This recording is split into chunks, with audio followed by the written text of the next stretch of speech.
Hey there, guys, and welcome to another episode of the Thought Card Podcast.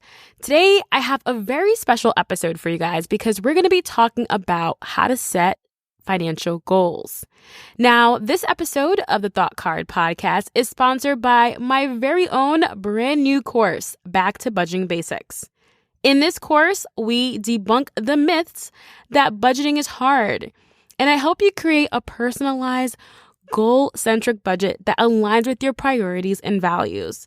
Now, the secret sauce, guys, to having a budget that actually works is to have it align with your goals and priorities. And I'm going to teach you step by step how to do that. So if you are interested in enrolling in the course, you can head over to podcast.thoughtcard.com/basics to sign up. Welcome to The Thought Card, a podcast about travel and money, where planning, saving, and creativity leads to affording travel, building wealth, and paying off debt. We are the financially savvy travelers.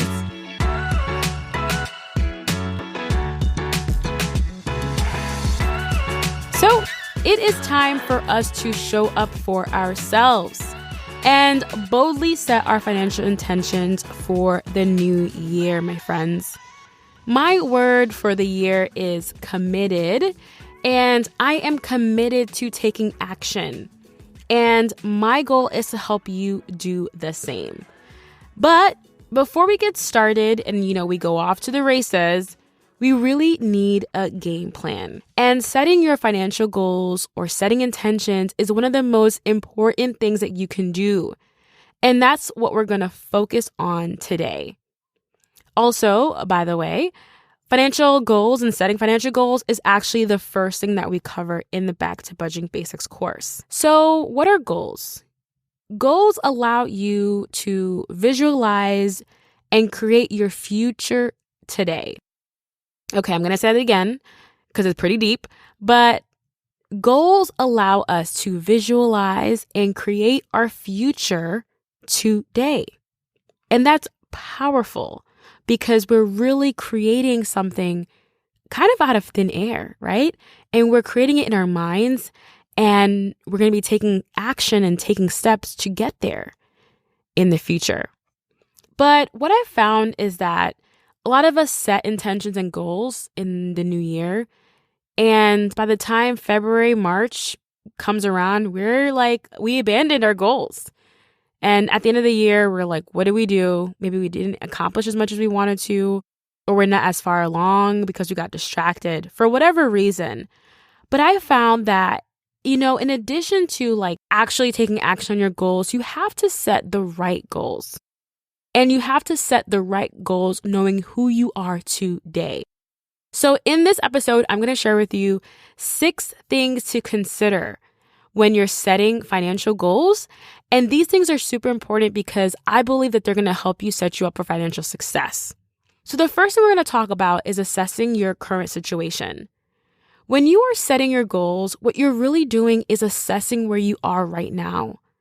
And you're determining where you want to be.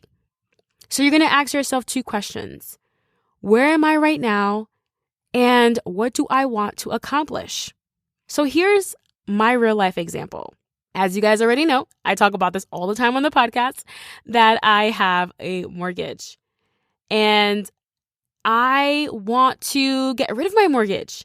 And I'm going to be very bold and I want to get rid of my mortgage before I'm 40. So where am I right now? I have a mortgage. And where do I want to be? And what do I want to accomplish? I want to pay off my mortgage before 40. So I'm very, very specific. I want to pay off my mortgage in less than 15 years. Okay. So that is my goal. #financial independence. Okay. So that is my specific goal.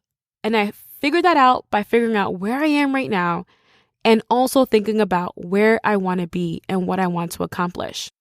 Now, just as a reminder, money serves several different purposes. You can spend money, you can save money for the future, you can pay off debt, and you can invest. And lastly, you can give. So typically, your financial goals will fall under one of these particular categories. So spend, save, pay off debt, invest, or give to charity. Now, the next thing you're going to think about is your time frame, or air quotes, deadline. And I want you to think about of how much money, determine the amount of money that you'll need to accomplish your goal. So you're going to ask yourself, when do I want to accomplish this goal by?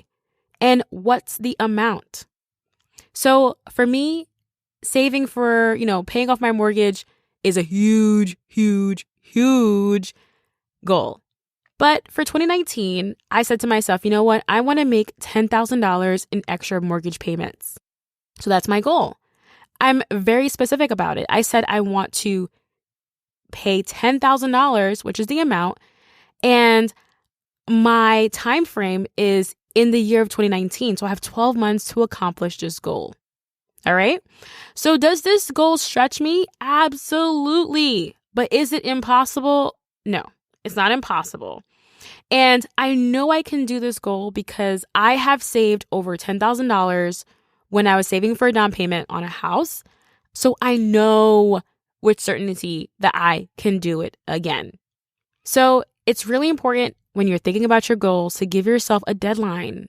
How long is this going to take you? And determine how much money you need to accomplish this goal. Now, the second thing is a lot of times we set these goals that are excruciatingly hard. All right. And I'm here to tell you that your goals should not be too hard. Does it stretch you? For sure. Your goals should stretch you. I remember back in high school, there were like your reach schools. That's the schools that are kind of a little bit out of reach, but you're going to stretch yourself to get there, maybe get better grades. And that's exactly the same concept here.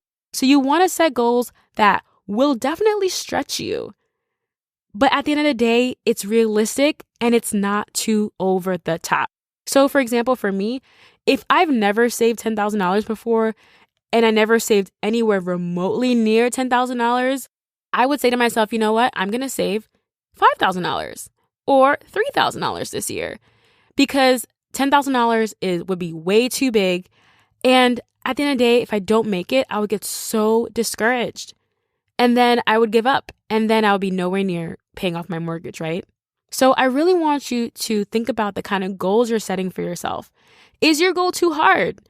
And only you can determine that. And for me, I am all about that sacrifice life to reach my financial goals. But I'm not going to deprive myself and literally be miserable day in and day out. Now, the third thing that I think you should definitely consider when you're setting your financial goals is to create an emotional connection. And you can do that by visualizing yourself achieving your goal. Literally, sit down, close your eyes, and can you visualize your future? What will your future look like when you accomplish this goal? Do you see it vividly? For me, I vividly see myself paying off my mortgage. It's, for me, I have a big party going on. We have a bonfire in the back. I give my speech about how I paid off my debt and everyone's cheering me on. We all have champagne in our hand. I rip up the statement, throw it in the bonfire, and everyone is cheering for me. Go Danielle, yay! And everyone's clapping and I'm tears in my eyes. And that is me visualizing my goal of paying off my mortgage. I see it. I feel the emotion right now. I feel the emotion of me paying off my mortgage because I'm so passionate about it. So I ask you the same question. Do you see yourself visualizing, actualizing your future? Do you see your goal that you're accomplishing it? And how do you feel when you accomplish your goal? Are you excited? Are you chill? Are you enthusiastic? How are you feeling? What's the emotion behind it? And personally, I find that it's so much easier for me to accomplish goals when I can visualize it. And that is exactly the example I gave about me paying off my mortgage is what I replay in my mind over and over again. And that's what keeps me motivated because I could see it. I could see myself jumping up and down. I see the celebration and I'm living it. Okay. I'm living it every day. All right. So now the next thing that I want you guys to do is to also think about checking yourself. Check yourself. Are these goals for me or are they for other people? All right. And I'm going to be bold now, and I'm going to tell you guys that a lot of people set goals for other people. And it doesn't work. You can only get so far when you do things for other people, especially when it's about setting goals. Like the goal that I have of paying off my mortgage, it's going to take years of my life. If I was doing it for my mom, it wouldn't be motivating because it's not intrinsic within me. So I'm going to ask you, are you setting goals for yourself? Is this something that you actually want and value in your life? Or are you saying it because other people want you to do that? So if you're, saving up to go to college, are you saving up to college because you value college and you want the college path to take you to a certain career? Or are you doing it because your parents said so? Okay? That could be controversial, but that's what I'm talking about. Set goals and check yourself. Check yourself that you're setting goals for yourself and not based on what others want you to do. All right. Now, we're going to talk about bridging the gap. And what I mean by bridging the gap is really thinking about how are we going to get there? How do we bridge the gap from where we are right now to where we want to be? And we can easily do this by breaking your goals down into small, bite-sized mini goals. All right. So for me, my $10,000 extra payment for my mortgage a year, I break that down. How much is that per month? How much is that per week? How much is that per pay period? So I'm a big fan of figuring out things per pay period because I get paid bi-weekly. So it's so much easier when I think about things per paycheck. So my $10,000 goal, huge, right? That's a big amount. But per month, that's $833. And per pay period, that's $416 every 2 weeks that I need to save and put it aside so I could pay off $10,000 and be that much closer to being debt-free. Yay! So that's what I'm talking about. It's really bridging the gap. The first thing we talked about is figuring out, assessing where you are right now and where you want to be. And now we're going to close the gap by actually figuring out the bite-sized steps. So think about it. How much do you need to save or put aside per month? How much you save per week, per pay period, whatever you want to do, but make sure that it's bite-sized action. Because it's very hard to stick to a goal when it just looks enormous. Now, another thing I wanted to also touch base about is when we are thinking about the bite-sized goals and, we talked about making your big goal into smaller chunks and figuring out how much money to put aside. You have to think about also what are the things that you actually need to do to make this happen. Because sometimes we have to look outside of ourselves. So what resources do you need to take the first step? Do you have to do research? Do you have to talk to a financial planner or a budgeting coach? Do you have to take a course? Do you need to learn how to budget? And that's where the Back to Budgeting Basics course comes in handy. Or do you need to get an accountability partner and someone to help you to just stay on target? So it's not enough for us to bridge the gap by figuring out what we actually need to do. We actually need to think about what's the first step. So for me, what is the first step for me to do so that I can make sure that I get to this $10,000 goal, right? Do I need to do research? No, not really. Do I need to create a routine? For sure. I need to have that direct deposit ready and set so that I can, have it automatically deducted from my paycheck. So I want you to think about the first step. What is the first thing that you need to do to get you one step closer to achieving your goal? And then at the same time, as you're looking forward, I want you also to think about the potential roadblocks, because there will be many, my friends. And how do you plan on combating it? Is it having an emergency fund to cover your random expenses? How will you combat potentially losing motivation or getting derailed? Okay? So as we figure out steps that we're going to take, think about how can you potentially minimize as many roadblocks as possible. Very, very, very important. Now, the last thing, guys, as you set your financial goals for the year is to please don't forget to celebrate your milestones and your money wins. Please, every time that you get one step closer, you made a really big progress, celebrate yourself. And if you're looking for a community to celebrate you, feel free to join the Financially Savvy Travelers Facebook community. Because if you don't celebrate your wins, what happens is you just end up jumping from goal to goal and you feel no emotion and you just feel no sense of, okay, I did this and it feels great and I'm just going to sit in it here. So these are my tips for setting your financial goals. Number 1, assess your current situation. Where are you right now and determine where you want to be? What do you want to accomplish? Next, you're going to set a time frame. Give yourself a deadline and think about how much you want to put aside and how much you need for this goal. Next, is your goal too easy? Is it too hard? Ideally, your goal should totally stretch you, but it should still be realistic and not too over the top. The next thing we're going to do is create an emotional connection by visualizing yourself achieving your goal. Do you see yourself accomplishing your goal? How do you feel inside of your body? How do you feel? Are you excited? Are you crying tears of joy? How are you feeling? Your goals are so much more achievable when you actually are living your future. Like we talked about on the top of the show, your goal is all about visualizing your future today. So that's why it's important for us to actually visualize it and see it.